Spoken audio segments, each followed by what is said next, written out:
அன்பே சிவம் மனமே குரு என்றுணர்த்திய குருவே போற்றி. சத்தும் சித்தும் எதுவென்று உணர்த்திய குருவே போற்றி.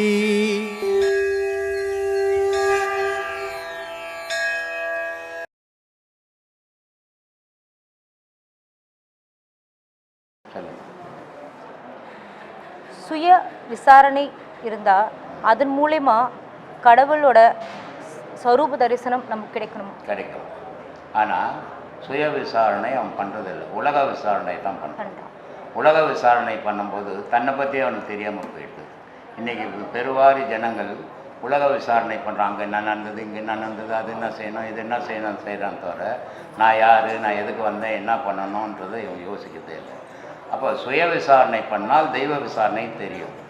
ஆனால் இவன் உலக விசாரணை பண்ணும்போது தான் விசாரணையே தெரியாமல் போயிடுறான். ஐயா சொல்லுப்பா. சிவாலயங்களில் அதிகமாக ஒழிக்கப்படுற ஒரு ஓசை அரகர மகாதேவா. சரி, இந்த அரகரா அப்படிங்கிறதுக்கும் இது முருகன் கோவிலில் அரோகரா அப்படின்றாங்க. இப்போ இதே கோஷத்தை பெருமாள் கோயிலில் கூட கோவிந்தான்னு சொல்லி உச்சரிக்கிறாங்க. இந்த கோவிந்தாங்கிறதுக்கு பெருமாள் கோயிலில் கோவிந்தான்னு மாட்டாங்க, இது கோவிந்தான்லாம் இங்கே லோக்கலில் இப்போ சொல்லுவாங்க. இமயத்துக்கு போனீங்கன்னா வேறு மாதிரி சொல்லுவாங்க. ஹரஹர மகாதேவான்னு சிவனை சொல்லுவாங்க. முருகனுக்கு அரோகரா அப்படின்வாங்க. ஆமாம். பெருமாளுக்கு போனால் ஓம் நமோ நாராயணான்வாங்க. ஆமாம். பெருமாள் ஏற்ற மாட்டாங்க. அந்த பெருமாள் கோவிந்தாலாம் அது இங்கே லோக்கலில் பண்ணுற வேலை, உச்சத்தில் தான் பண்ணுவாங்க. இது ஏன் அது பண்ணுவாங்க அப்படின்னா, நீ ஒரு முறை ஹரஹர மகாதேவான்னு சொல்லு. ஹரஹர மகாதேவா. சரி சொல்லிட்டியா? இது எங்கேருந்து வருது? வாயிலேருந்து வருதா, உள்ளேருந்து எங்கேருந்து வருது? கீழேருந்து வருது. கீழேருந்து வருது. அரோகரான்னு சொல்லு. அரோகரா அதுவும் இங்கிருந்து உச்சரிக்கப்படும். ஓம் நமோ நாராயணான்னு சொல்லு. ஓம் நமோ நாராயணா. அப்போ அது எங்கேருந்து வருது? அதுவும் கீழேருந்து தான். கோவிந்தான்னு சொல்லு. கோவிந்தா அப்படின்னா இங்கிருந்து இங்கே முடிஞ்சிருது. நபியிலேருந்து எழணும் அந்த காற்று. அது வேற எந்த எழுத்தை போட்டினாலும் நபியிலேருந்து வராது. இந்த மூணுமே நபி கமலத்திலேருந்து வரும். அது இறைவனை போய் சேரும். அது ஓங்காரம்னு பேர்.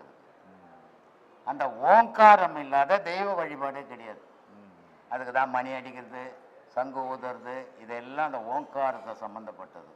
அந்த ஓங்காரம் செயல் பொருள் வச்சு செய்யாமல் உன்னையே வச்சு செய்யறது நபியிலேருந்து வரணும். அந்த நபியிலேருந்து வரணும்னா இந்த மூணு வார்த்தையும் நபியிலேருந்தே வரும். மீதி எதுவுமே நபியிலேருந்து வராது. அதனால் அதை சொல்லப்படுது. அதுக்கு பொருள் என்னன்னு சொல்ல? தெய்வம்னு அர்த்தம். மூணு விதமாக சொல்கிறான். மூணு ஒரே பொருளை சொல்கிறான். ஓம்ன்ற ஒரு பொருள் சேரலன்னா மகாதேவான்னு சொல்லியும் பிரயோஜனம் கிடையாது, அரோகரான்னு சொல்லியும் பிரயோஜனம் கிடையாது, நாராயணான்னு சொல்லியும் பிரயோஜனம் கிடையாது. அப்போது ஓம்ன்றது என்ன, அரோகரான்றது என்ன அப்படின்னா உடலும் உயிரும் கலந்தத்தான் அது பொருள். ஓம் சேர. இப்போ ஒரு பெருமா கோயிலுக்கு போனால் ஓம் நமோ நாராயணா. சிவன் கோயிலுக்கு போனால் ஓம் நமச்சிவாயான்னு இருக்கும். முருகன் கோயிலுக்கு போனால் ஓம் முருகான்னு இருக்கும். அம்மன் கோயிலுக்கு போனால் ஓம் சக்தின்னு இருக்கும். இந்த ஓமை சேர்க்கலைன்னா மீதி பொருளெல்லாம் வீணாக போயிடும். அதனால ஒரு பொருள் ஓம் இணையணும். அப்போ மற்றது இந்த ஓம்ன்றது என்ன, மற்ற பொருள் என்ன? இப்போ வெறும் சக்தி அப்படின்னா என்ன? ஓம் ஓம் சேர்க்காம நாராயணா என்னன்னா எல்லாம் உடல் சம்பந்தப்பட்டது. ஓம் சேர்க்கும் போது உயிர் சம்பந்தப்பட்டது. உயிரும் உடலும் இரு பொருள் சேர்ந்த போது உலக இயக்கம். இறைவனே நாதமும் ஜோதியுமா இருக்குதுன்னு ஏன் சொல்றோம்? ரெண்டும் சேர்ந்ததான் உலகத்துக்கு இயக்கம். ஒரு பொருள் அந்த இயங்காது. அதனால இது இறைவனுடைய இயக்கம். உன்னுடைய பிறப்பு உன்னுடைய இறப்பு எங்கிருந்து உருவாகுதுன்னா நபியிலிருந்து உருவாகுது. அந்த நபியிலிருந்து வர வார்த்தைகள் தான் இதெல்லாம் சாமி. அதனால தான் இந்த ஓங்காரத்தோட கலந்த சப்தம் வரும்போது அது இறைவனை தவிர வேற ஞாபகம் வராது உனக்கு. புரியுதா? வேற எது சொன்னீங்கனால வேற ஞாபகம்லாம் உன்னை பூதுன்னு சொல்ல கொடுத்துரும். இந்த மூணு வார்த்தையில வேற ஞாபகம் வராது. அதுக்காக சொல்லப்படும். அதனால சொல்லப்படும். சாமி, இப்போ வந்து நிறைய பேருக்கு இந்த சந்தேகம் இருந்துட்டு இருக்கும், நல்லவங்களுக்கே வந்து ஏன் அடிக்கடி சோதனை வந்துகிட்டே இருக்கு, நம்ம நிறைய தப்பு பண்றவங்க நல்லா தானே வாழ்ந்துட்டு இருக்காங்க அப்படின்னு. ஸோ இதுக்கு உங்களோட கருத்து என்ன? நல்லவங்களுக்கு தாம்மா கஷ்டம் வரும். ஏன்னா கெட்ட உலகத்துல நல்லவன் வாழும்போது பொய் சொல்ல முடியாது, ஏமாற்ற முடியாது, ஊர்த்தாலியா இருக்க முடியாது. அப்ப அவனுக்கு கஷ்டம் தானே இருக்கும்.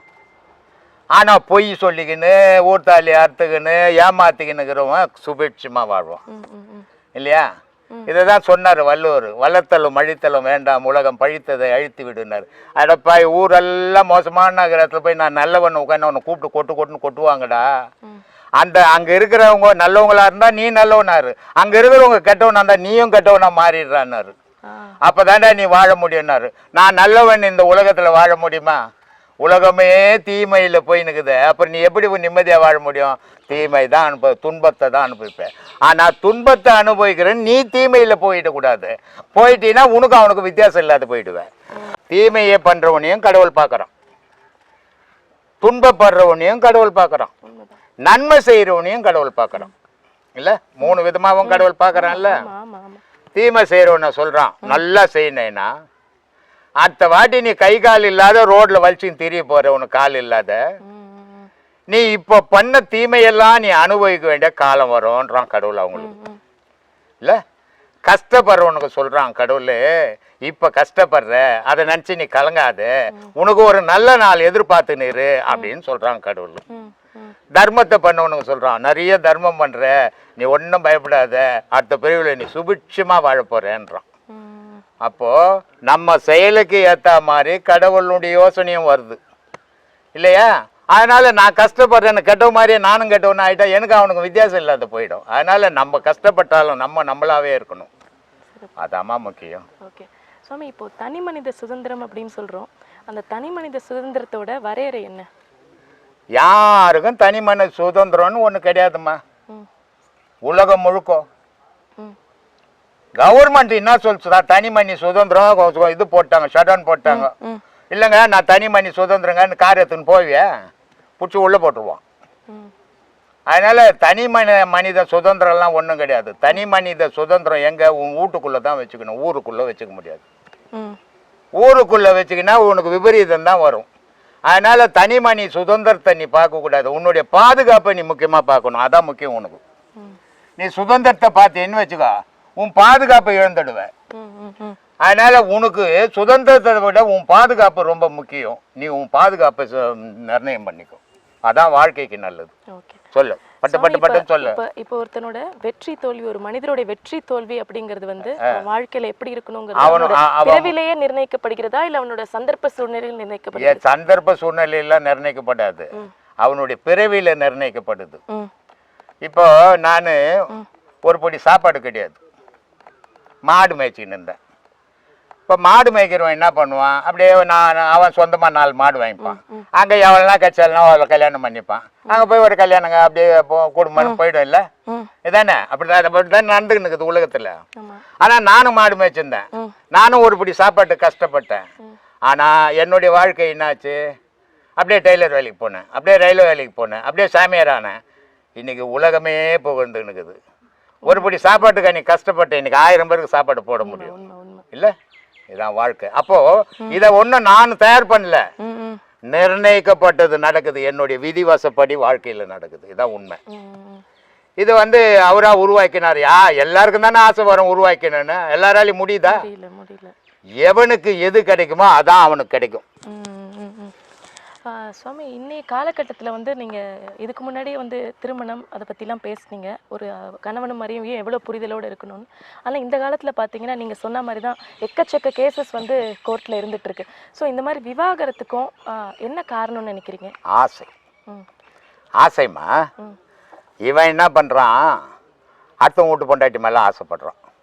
அவன் என்ன பண்ணுறான், அடுத்த ஆம்டா மேலே ஆசைப்படுறான்.